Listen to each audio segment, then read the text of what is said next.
दुख दर्द भाव के सब मिटे सतगुरु चरण नित से। दुख दर्द भाव के सब मिटे सतगुरु चरण नित से। गुरु भक्ति बिन कछु न बने, यही सकल संतन कही। गुरु भक्ति बिन कछु न बने। श्री सद्गुरु महाराज की जय।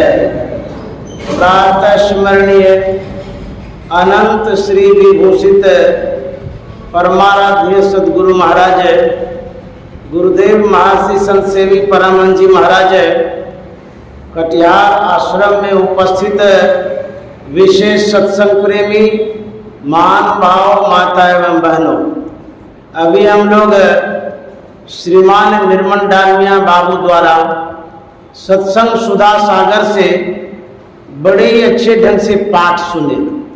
यह भी एक सेवा है। पाठ जो करते हैं गुरु महाराज की ही सेवा है। जब महर्षि संत सेवी परमानंद जी महाराज गुरु महाराज के पास आए थे पहली बार, परमाराध्य सद्गुरु महाराज ने उनके स्वर को सुन करके सबसे पहले संतवाणी पाठ करने के लिए दिया था। ये 1929 ईस्वी की बात है। तो पाठ करना बहुत बड़ी बात है, बड़ी सेवा है जो निर्मल बाबू सेवा दे रहे हैं। बहुत बहुत साधुवाद इनको, ऐसे ही सेवा करते रहे हम लोगों के बीच में। हम लोग गुरु महाराज के प्रवचनों को सुन रहे थे।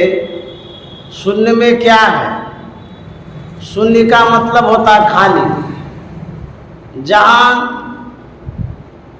कुछ है ही नहीं। मतलब सुन है तो क्या होगा, उसमें कुछ भी नहीं है। लेकिन यही शून्य सब कुछ है। स्वामी विवेकानंद जी महाराज जब शिकागो धर्म सम्मेलन में गए थे, पहली बार गए थे, सन्यासी वेश में गए थे। वहाँ के विद्वानों ने सन्यासी वेश को देखा, लेकिन सन्यासी के ज्ञान को नहीं देखा था।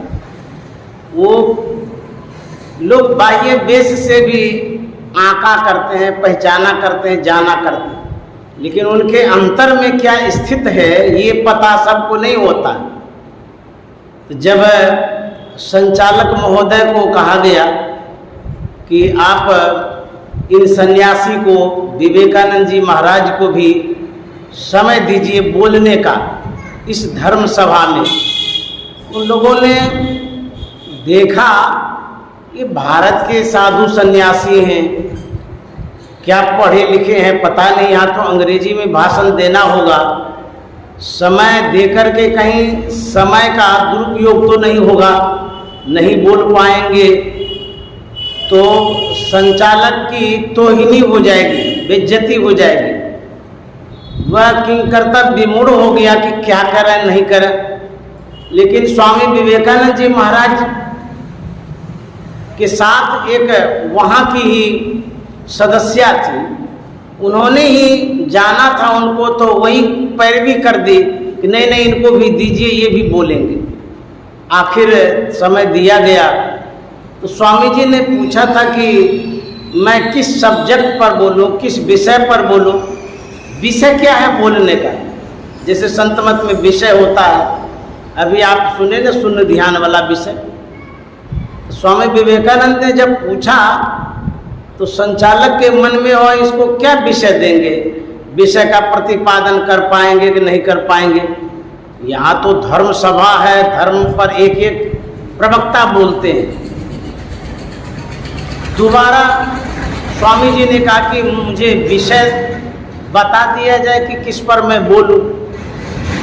संचालक सोचते हैं इनको कोई विषय ही नहीं देंगे, ब्लैक बोर्ड पर शून्य बना दिए। बोले इसी पर आप बोलिए, जो भी बोलना होगा बोल दीजिए, कोई बात नहीं, जितनी देर इच्छा हो बोलिए आप।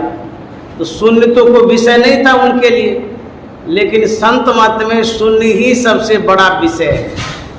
जब स्वामी विवेकानंद जी महाराज जीरो पर बोलना शुरू किए तो वहाँ के लोगों को आश्चर्य लगा कि अरे हम तो ऐसे ही शून्य बना दिए थे, जीरो बना दिए थे, ये तो इसी पर बोलते ही जा रहे हैं। संचालक महोदय को रहा नहीं गया, उठ खड़े हुए स्वामी जी के पास गए, बोले स्वामी जी ये तो हमारे लिए कोई विषय ही नहीं था, लेकिन इसी विषय को मेन विषय आप बना दिए, इस पर बोलते ही जा रहे हैं, आखिर शून्य पर आप कितनी देर बोल पाएंगे। स्वामी जी ने कहा जब तक मेरी सांस चलती रहेगी तब तक मैं शून्य पर ही बोलता रहूंगा। कितने बड़े विद्वान थे, महान थे। शून्य से ही सृष्टि हुई है, शून्य में ही हम लोग रहते हैं। स्पेस जो है, जगह जो है खाली है, तभी तो हम एक सुई की नोक रखते हैं, उस शून्य में रखते हैं, अन्यथा हम कुछ रख भी नहीं पाएंगे। तो स्वामी विवेकानंद जी महाराज जीरो पर जो बोले उस सभा के सबसे बड़े हीरो कहला गए। आज भी उनका गुणगान हम लोग करते हैं। वही गुरु महाराज का जो शून्य वाला प्रसंग है, ये मेन प्रसंग है और यही सार प्रसंग है।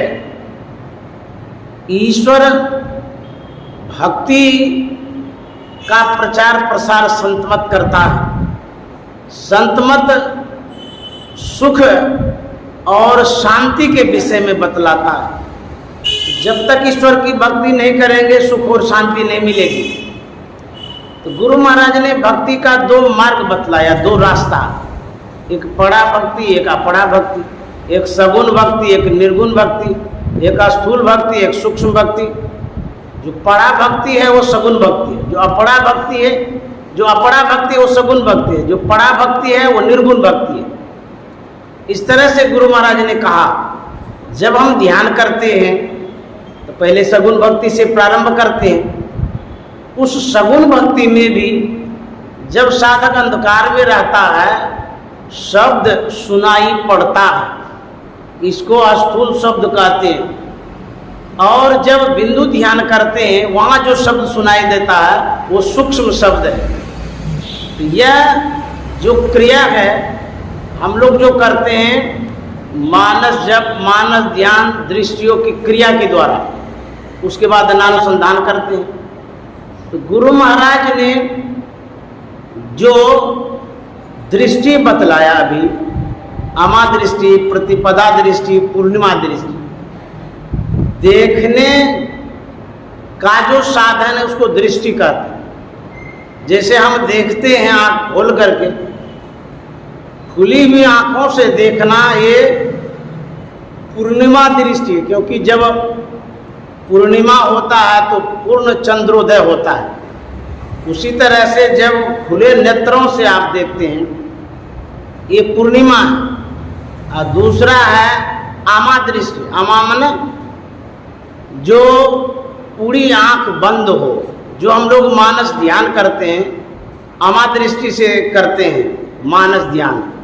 और प्रतिपदा का मतलब आधा खुली आधा बंद। तो गुरु महाराज ने यहाँ पर एक बात बतलाया, जब मैं साधन कर रहा था शुरुआती दौर में, जब दरियापंथ से जुड़े हुए थे, उस समय गुरु महाराज को त्राटक की क्रिया भी मिली थी। मानस जप, मानस ध्यान, त्राटक की क्रिया। तो त्राटक क्रिया जो है यही है प्रतिपदा दृष्टि। आधी आँख खुली रहती है, आधी आँख बंद रहती है। इसमें आँख में पीड़ा भी होती है। तो गुरु महाराज कह गए कि जब मैं यह साधन करता था त्राटक वाला, इसमें भी नींद आती थी। और जो हम लोग अमा दृष्टि से करते हैं, मानस ध्यान जो करते हैं, उसमें भी नींद आती है। ऐसा गुरु महाराज बतला रहे थे। तो हम लोग इन दृष्टियों के द्वारा साधन करते हैं। अमा दृष्टि, प्रतिपदा दृष्टि और पूर्णिमा दृष्टि, यह तीन दृष्टियां हैं। जब हम बिंदु ध्यान करते हैं, बिंदु ध्यान में मन को एकाग्र करते हैं, मन को समेटते हैं। कहते तेजो बिंदु परम ध्यानम विश्वात्म हृदय संस्थितम। वह ध्यान कैसा है? कहते हैं बिंदु का जो ध्यान करते हैं तेजस स्वरूप, तीक्ष्णता है, पवित्रता है, बहुत ही लाइट है, उसमें प्रकाश है, लेकिन प्रकाश का भी प्रकार है। जब आप प्रारंभिक ध्यान में होते हैं उस समय जो प्रकाश होता है उसमें, जब आप ध्यान में ऊपर चढ़ जाते हैं, बिंदु ध्यान पूरी तरह से करने लग जाते हैं, उसमें जो प्रकाश होता है उसमें दिव्यता होती है। गुरु महाराज ने कहा है सुखमनिया में मोरी नजर लागी, सुखमनिया में मोरी नजर लागी। कैसे नजर लगी? अगल बगल कहूँ दृष्टि न डोले, अगल बगल कहूँ दृष्टि न डोले, सन्मुख बिंदु पकड़ लागी, हाँ सन्मुख बिंदु पकड़ लागी, सुख मनिया में मोरी नजर लागी। गुरु महाराज कहते हैं दृष्टि जो है, दृष्टि आँख को नहीं कहते हैं, देखने की जो शक्ति है उसको दृष्टि कहते हैं। उसी दृष्टि में हमारा ख्याल समाहित रहता है। जब आँख बंद करके बैठते हैं तो कहाँ कहाँ ख्याल चला जाता है, संसार में जाता है, संसार के वस्तुओं में, व्यक्तियों में चला जाता है। तो जब मन भागता है तो हमारी दृष्टि भी भागती, कि मन और दृष्टि का समन्वय है। तो गुरु महाराज कहते हैं जहाँ जहाँ मन भग जाए, ताई तय से तत्क्षण फेरी फेरी ले आए लगाइए देह में आपन। हम लोग ध्यान करने के लिए बैठते हैं, उन संकल्पों में बह जाते हैं। कोई कोई कहते हैं अच्छे तो सोच रहे थे, बेटी की शादी होने वाली है, हम सोच रहे थे कहाँ से व्यवस्था करेंगे, नहीं करेंगे। अरे आप बैठे हैं ध्यान करने के लिए कि शादी की व्यवस्था की सोचने के लिए? कहता अच्छा सोच रहे हैं, अच्छा सोच रहे हैं शादी की व्यवस्था वाली बात, लेकिन मानस जब ठीक से करेंगे ये अच्छा नहीं है। मन ऐसे ऐसे भागता है। अच्छा सोचते सोचते आधा घंटा हो जाता है, कहता अरे राम हम तो कहाँ से कहाँ चले गए। यही दृष्टि का भागना है, मन का भागना है। तो कहते हैं अगल बगल, अगल बगल का मतलब दाएं बाएं नहीं, कहीं भी किसी ओर जब दृष्टि भागती है कहते उसको समेटिए, भागने नहीं दीजिए, हाथ से पकड़ेंगे। दृष्टि कोई स्थूल चीज है जो हाथ से पकड़ेंगे, ख्याल है ये। उन ख्यालों को कैसे पकड़ेंगे? ख्यालों से ही पकड़ेंगे। आप ख्यालों को ख्यालों में लगा दीजिए। आपका ख्याल कहाँ होना चाहिए? जप करने में पहले, तो वो ख्याल कहाँ चला जाता? गप करने में। तो आपका जो ख्याल है वह ख्याल बेख्याल है, इसीलिए कहते हैं ख्यालों को ख्यालों में लगाइए। कमठ दृष्टि जो लावे सो ध्यानी परमान, सो ध्यानी परमान सूरत से अंडा सेवे, आप रहे जल माही सूखे में अंडा देवे। यह जो एग्जाम्पल है, उदाहरण है पलटू साहब का। पलटू साहब कहते हैं जो साधक कछवी की तरह दृष्टि बना लेता है, वो कहीं भी रहेंगे, किसी कार्य में संलग्न रहेंगे, फिर भी उसका जो काम है साधन भजन वाला बन जाएगा। कैसे?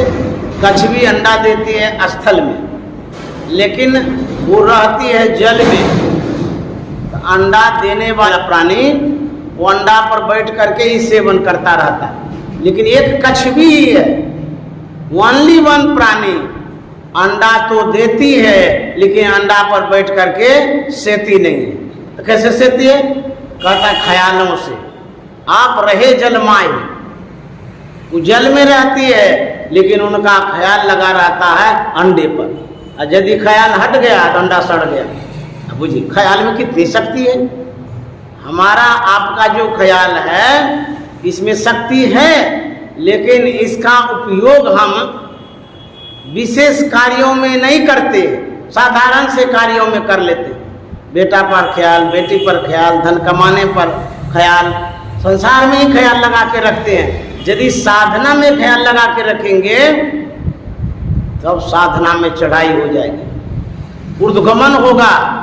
तो ख्यालों को लगाइए लक्ष्य में, जहाँ गुरु महाराज ने बतलाया वही कहता है, अगल बगल कहूँ दृष्टि न डोले, सन्मुख बिंदु पकड़ लागे। सामने में जो लक्ष्य है, मूल लक्ष्य है, बिंदु कहता उसको पकड़िए। तो जैसे आप अभी हॉल में बैठे हैं, इसमें कहेंगे बिंदु को पकड़िए, कहेंगे बाबा हॉल में तो खाली है, कोई चीज़ पकड़ने का कहाँ है जो पकड़ेंगे। उसी तरह से जब आप ध्यान करते हैं वहाँ कुछ नहीं है, कोई पकड़ने उकड़ने का चीज़ भी नहीं है। अरे बिंदु को क्या पकड़ेंगे जब वो खाली ही खाली है। खाली मतलब जहाँ कुछ भी नहीं रहे, फिर कैसे पकड़ेंगे। गुरु महाराज कहते हैं जहाँ कुछ नहीं है वहीं सब कुछ है। आपके पास चना का दाल है, उसको फुला दीजिए, उसके बाद उसको फोड़िए, 2 भागों में बांट दीजिए। आपसे हम पूछेंगे चना के दाल के बीच में क्या निकला, क्योंकि क्या निकलेगा, उसमें तो कुछ नहीं निकला। 2 दालें अलग अलग हो गई, बीच में कुछ नहीं है।